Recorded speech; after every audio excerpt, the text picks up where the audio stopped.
it's Ivy Slater, and you're listening to Her Success Story podcast, a show where gutsy businesswomen share their success journey. Hi,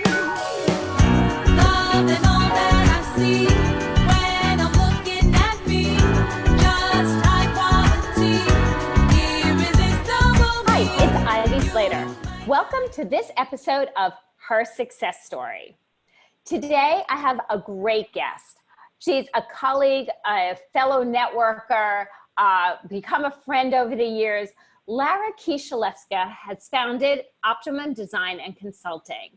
She founded it in 1992. She's a graphic design firm with specialties in branding and technology with complex websites. Lara has been part of the board of New York chapter of the National Association of Women Business Owners for the past 25 years and is currently the national president of the Graphic Arts Foundation. She's a woman who gets involved, says yes when asked. Hence, Lara, thank you so much for joining me today on Her Success Story. Thank you so much for having me, Ivy. So there's not often I get to speak to a woman business owner who's been in this same business for 25 years. So I have to jump in as did you go up and dream of being a graphic designer, opening a company? Was this around your college background? How did you end up jumping in here? It was really more backing in than jumping in. I wanted to be an art director at a magazine. That was my passion. And I ended up pursuing that during college. I had this amazing degree where I could take graduate courses for undergrad credit, and I took them in the evenings, which left my days free. So I worked full-time at Premier Magazine and then Scientific American Magazine while I was still in college. That was enough of a taste to help me understand that I couldn't fathom being part of corporate America for 40 years. It was a combination of the office politics and the games and this idea that I was being pigeonholed. At that time in 1992, you could be techy or creative, but not both. And I really wanted to be able to grow in both arenas and learn according to the schedule I wanted to learn, go where I wanted to go with my knowledge and growth. And so while I was still trying to make that work, basically the year I graduated, I also ended up in a situation where I backed into this initial plan to co-own a studio, basically just rent a room somewhere with a bunch of other graphic designers that were all friends of mine from the student newspaper, and we would use it to do freelance work. I had approached my parents for a loan to get a really expensive computer equipment because I was spoiled on it with the student newspaper. And I was like, okay, I need this. I need my own scanner, which nobody had back then, a 21-inch monitor, a color printer. And so it was going to be like $5,500. And they said, okay, how are you going to pay for it? I said, well, I knew at that time that, people going on into my field would be paid very small amounts. I said, I'll freelance and I'll figure it out. And I had this idea that a bunch of us could get together and do freelance work. And I broached it with friends of mine, and they were like, well, I don't really want the responsibility of co-owning this office space, but if you were to take it on and you found work, we would work for you. And I was like, okay. And it grew from a very small idea into something larger. It started as a side project, and I immediately took on some clients, and I had these part-time people who were still seniors in school working at minimum wage, and I kind of did everything backwards. I took a 6-week course on how to start a business and how to write a business plan, and just went from there. And I didn't know what I was doing. I made every mistake in the book, and mistakes that have followed me around for decades.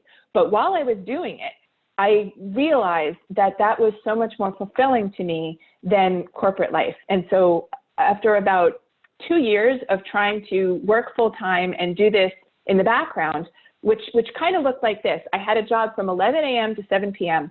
On lunch hour, I would run over to my office and interact with my staff and make sure things were working. And then at 7 p.m., I would come back and work in the evening. And then when I didn't have enough money to keep things going, because one of my big, huge misunderstandings, I thought first you need an office, and then you need a staff, and then you go out and get clients, when we know today that that's the absolute backwards way to do it. But back then, that's what I thought. And so in doing that, jump in. And back then it was actually, we didn't have, back in the early 90s, we didn't have all these, ability to work virtually. And there was no such thing as laptops. And we had to have a place to call a business. So there's a huge evolution that's gone on. And today we know, oh, great, we could start a business as a side hustle because I could be anywhere. Back in the day, that wasn't necessarily true. So that you were able to create this while it was a side hustle and have an office and have a staff.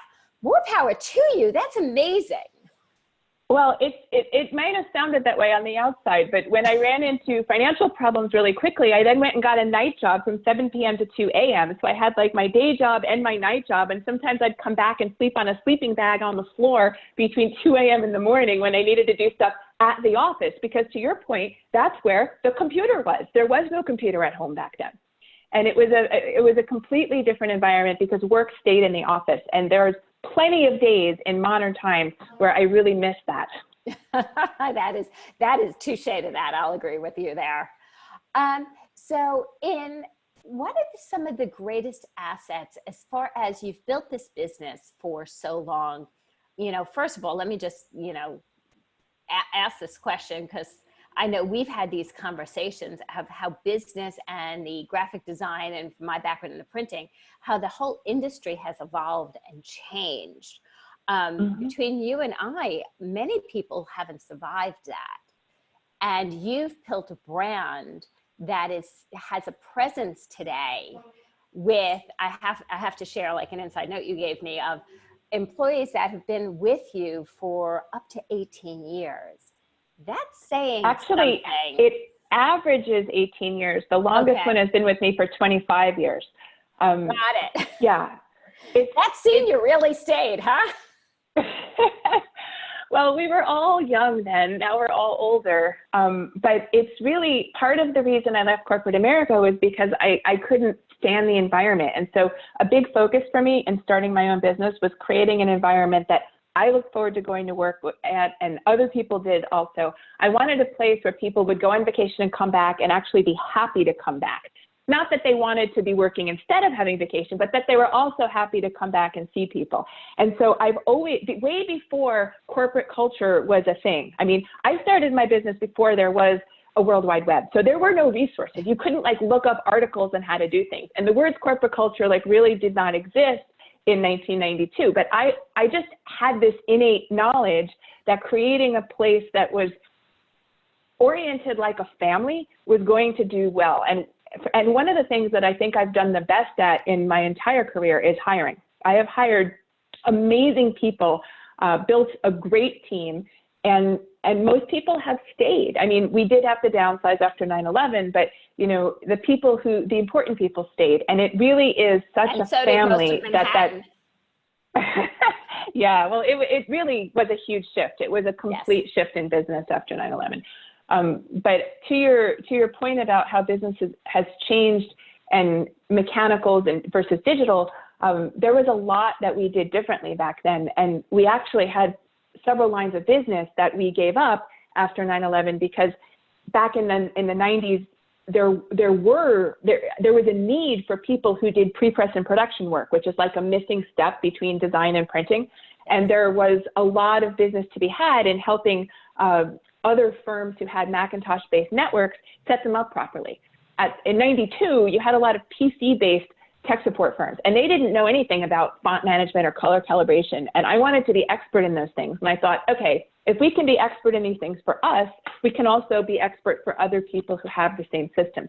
So we had a huge line of business doing that, all up until Mac OS X came out, where you just click a button to upgrade. And then I was like, all right, we got to rethink this.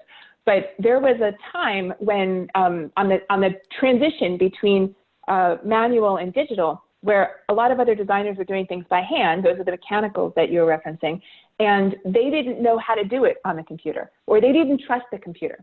So they would hire us to translate their handmade designs into electronic designs, because that's what their client was asking for. And so we had this whole line of business where we specialized in that. And I remember it was very funny. One of them was really senior in his field. He called himself the direct mail king. And he did not trust the computer. His first assignment for us was he wanted us to create what was basically a piece of graph paper where each line was exactly one pica away from each other, the unit of measurement in graphic design. And he had me print it out so he could measure it because he didn't trust the computer until that point.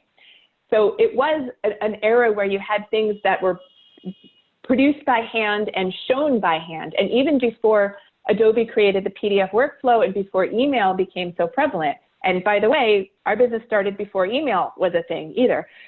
We used to have to print stuff out and walk it over to a client. So it meant having an office that was conveniently located, and it meant a lot of time spent out of the office. You'd schedule meetings by phone rather than email, and then you'd meet in person. And that is a totally different workflow than we all know today. It's truly wild. When we think back, I remember when I came into the printing industry, the biggest piece of technology at that time was the fax machine. Mm-hmm. And out of my early clients, only one client was working on a digital platform. That was back in the day when Quark One came out. Mm-hmm. It's business. I think there's something to talk about here. Business continuously evolves. And one of the things you're referencing is, so when this happened, this piece of business was no longer of need. So we moved that out of our repertoire. As business evolves, you seem to have this amazing talent of staying on the pulse of what is in need today, and then actually meeting your clients where that is, and not getting caught up in the, well, but you've needed this for years, why don't you need it anymore? Which actually is such a conundrum in business. A lot of people, continue to bang their head that way.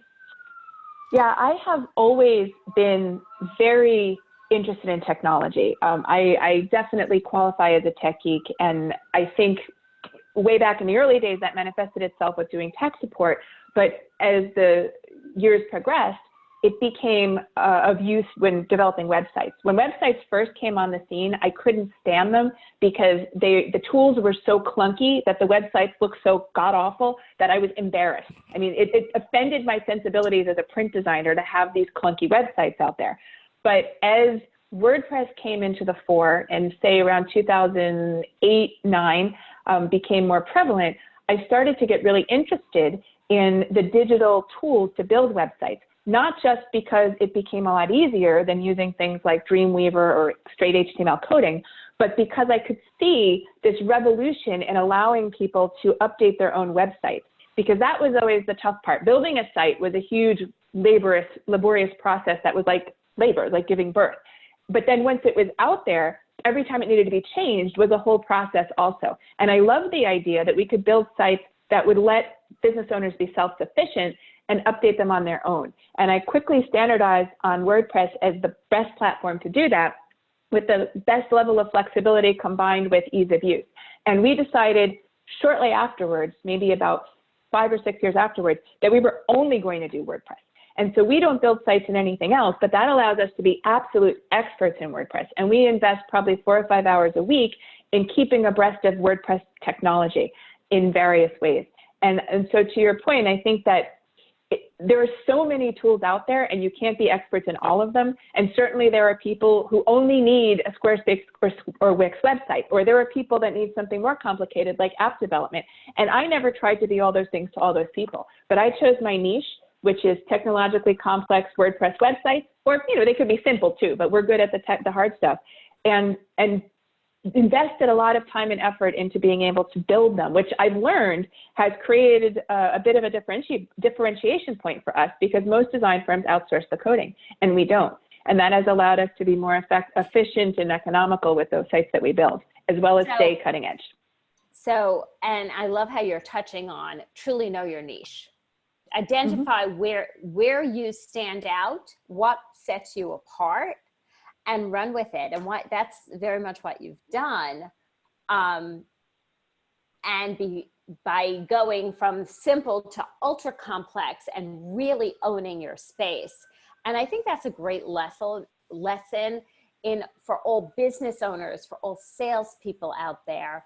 And as it's something that everybody teaches, Lord knows, and I agree with it, but is also in the building process often forgotten. I've been having trouble niching as much as I should. I know, and I have been advised, and I've taken courses and, higher learning and whatnot, that the more you niche, the faster you grow, and the more you can own market share. And I preach that to other women business owners who I speak with.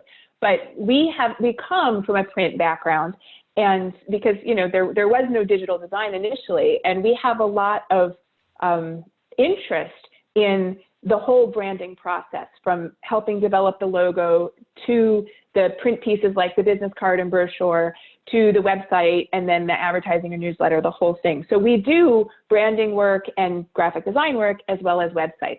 And there is this little devil on my shoulder that says, niche further, only do WordPress websites. But the part of me, and I'm speaking for more than just me, I think my design director as well, really likes the variety of all these different projects. And so to some extent, I do feel like if I'm being critical, we're more general than we should be in just saying we do graphic design for print and web, and we can help you with all these other things. Yeah. So let me ask you something. Out of, and I'm sure there's many, many situations here, but give me an example of something of when you see something that has surprised you in business over the years. Is there anything that comes to mind in having a company for so long, like something like, wow, and then all of a sudden you turn and pivot and new sunshine pops up? Well, I don't know that it's been a sudden thing, but there are some trends that I've noticed more recently that are confounding. One trend is that it used to be like a standard thing to find interns and give them a whole bunch of real world experience that they were hungry for and appreciated and loved. And that we did that, spring semester, summer, and fall semester. And it's just become harder and harder to find interns to do that. And when we do, they are tremendously grateful for the knowledge. I mean, we work them hard. We give them a lot of hands-on training because schools aren't doing a good enough job. But now it's hard to find those people. And I've also found that there used to be more of more interest in building a relationship around a client-vendor transaction. There used to be a little bit more interest in who you're working with and getting to know them and learning more about all the facets of their business, and then applying that knowledge to the project at hand. And you find some clients like that, but a lot of clients these days just everything's become very transactional. They just want to have you do this one thing, and they don't really want to talk to you about the other things they do. They don't really find it relevant to the one thing you're doing, and they don't really care to be in touch or maintain a relationship outside of that. And so we used to have, I think, more of a friendly relationship with clients. We knew them better. It was more fun to work with them. And we still have some, but we also have a lot of clients that just are so busy, they're just trying to come and go and get something done. So speaking of relationships, has there been any relationships you've built over the years that has truly made an impact, or something that comes to mind? I'll always say there are certain clients that I've been in business with through their various careers and my various businesses for 20 years. And I think that's amazing. And then there's relationships that by meeting them, I did a pivot or shift in where I was. Is there any relationships in your life that's made an impact on a personal or professional front? Oh, of course. There's a client that back in '93, we helped him launch, we had a specialization in helping small independent publishers launch magazines, which came out of my initial passion in magazines. So we helped him launch a music magazine, which had one issue and failed, and then he rethought it and reformatted it, and we launched another issue of something similar, and it failed. And then he went away and came back in '99 and asked for help launching what ended up being a very successful trade publication in Linux, which is like an alternative operating system like Windows or Mac OS. And I had never heard of the open source development model, which is WordPress is open source based, whereas Microsoft is not. With Microsoft, which is proprietary, you get Windows, and it comes whenever Microsoft says it is. Like, here, 2 years from now, you're getting your next version, and it's going to fix whatever Microsoft says it fixes. If these bugs are going to get fixed, and these are going to get ignored. But with open source, you have a community of as many people as want to, which could be, in WordPress's case, literally thousands of people, all contributing to create a better product, which is constantly being updated. It updates probably almost 20 times a year with the combined efforts of everybody working on it. So it's always the best product it can be. So when Linux is an open source operating system, when I first learned about that, I thought the concept was interesting. I had no idea how much it was going to affect me. It affected me because I now really believe in the open source business model and have chosen open source tools like Slack, for example, as a communication tool to build my business around. It has also impacted me because I got exposed to another industry that helped me launch a second business in 2005, which is doing marketing work for a really niche area of high tech called high performance computing or supercomputing. And that's another story. But it got me, it brought me into this complete other world of technology that feeds that part of me that's a tech geek. So, and I'm still, you asked about relationships. That started because Adam, who launched that magazine with me, is probably the person in the world outside my husband who knows me the best today. We have remained very good friends through the whole thing, and that's been now, 20 years this year. Wow. So that's, I always say there's huge value in relationships, and I talk about the relationships being the golden ticket to success, because it's in our heart of the relationships we build that opportunities are ever showing up. Speaking of success, actually, what are some of the successes you've enjoyed over the last 25 plus years? What's been there for you? I think for me, it's really been around the relationships in various ways. Number one, the environment I've been able to build in the office and the relationships with my employees. I have to interrupt here for a second. You've been doing corporate culture before there was a corporate culture. Yes. Really, yes. Really simple. we had retreats. We had, different office outings. We had this whole corporate culture before that was a term. And I'm still in close touch with a lot of the former, we call them Optimites, because the name of the business is Optimum Design and Consulting. And if you work there, or if you ever have, you're an Optimite. So we still to this day have some excursions where all the Optimites get together, the ones that came long ago and the ones that are here now. Oh, wow, that's amazing. Yeah. We used to do it all the time, and then it petered off because everybody went off and had kids. But just this past summer, I got the chills just now recalling it. Somebody from California who hasn't been in New York in 10 years came, and we had 8 of us from back then, from the 90s, get together to reprise the annual Optimum canoe trip, which was outstanding. So definitely one of the things that I feel very successful in is building relationships around the people who have worked for me in the past and still do. And it's a really tight-knit community. We've gone through so much together, so many ups and downs. And the downs, as you know, is what bind you. And then another area of success is the relationships that I've built in my volunteer work. I've been very active with the National Association of Women Business Owners, New York City chapter, and also with the Graphic Artists Guild, both New York chapter as well as nationally. And I have friendships there that stretch 20 plus years. And I really dove into networking after 9/11 because everything shifted. There was a lot that shifted. It wasn't just that the business world was impacted, but this was when new digital technologies were starting to come online, like, email marketing, as opposed to, we used to have 6 figures in print, what's the word, Ivy? Direct mail. We used to do a lot of direct mail, And anthrax is one of the side effects of 9/11 that people don't really think about, but it killed the direct mail business. It killed direct mail. People didn't want to mail to other people, didn't want to open envelopes. Exactly. And all of a sudden you had an online presence that you didn't have to mail. You had another resource. Right.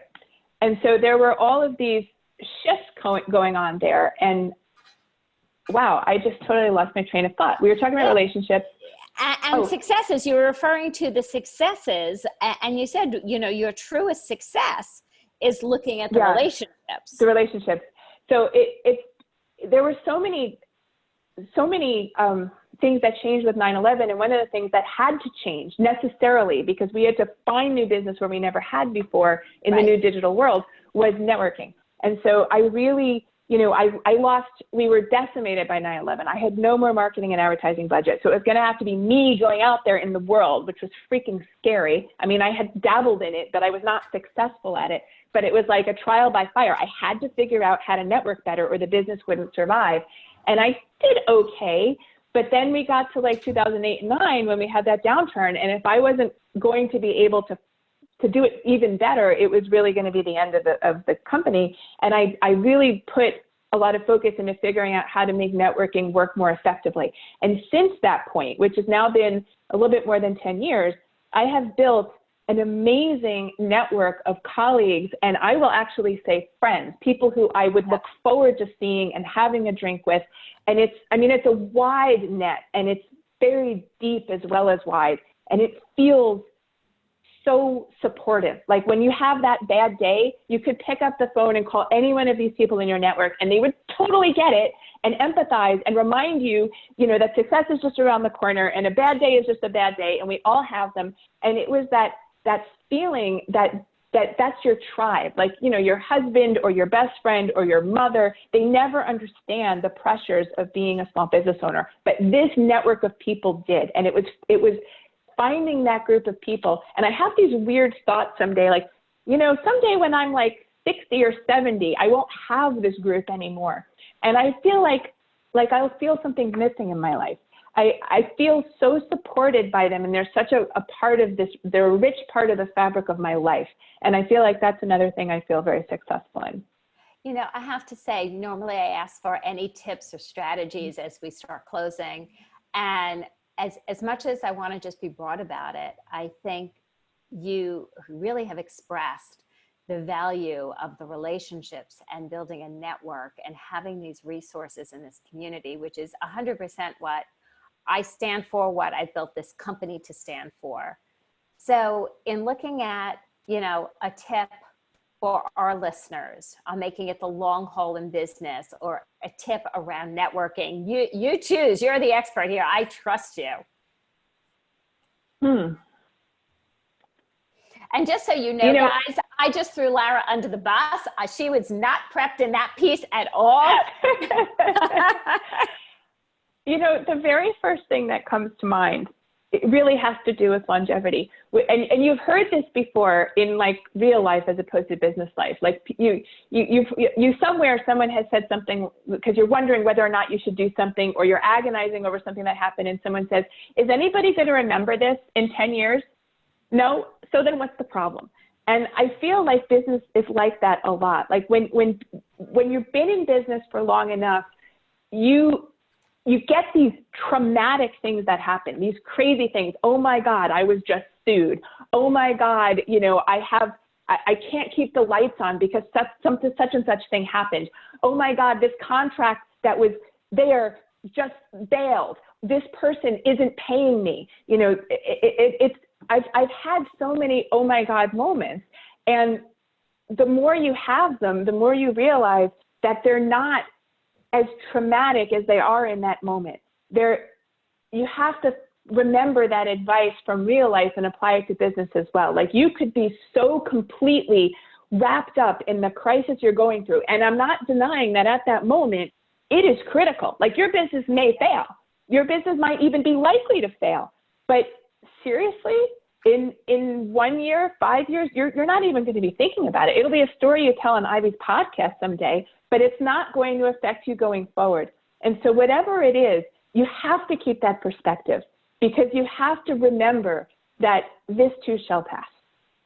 I love that. It's as opposed to getting caught up in the emotion of any, what we could look at as a crisis, or like, oh my, as you so well defined it, the oh my God moments of business. And as opposed to getting caught up in the emotion of it and letting that define you, you rise above it and lead it to define yourself. And that's what I heard you say.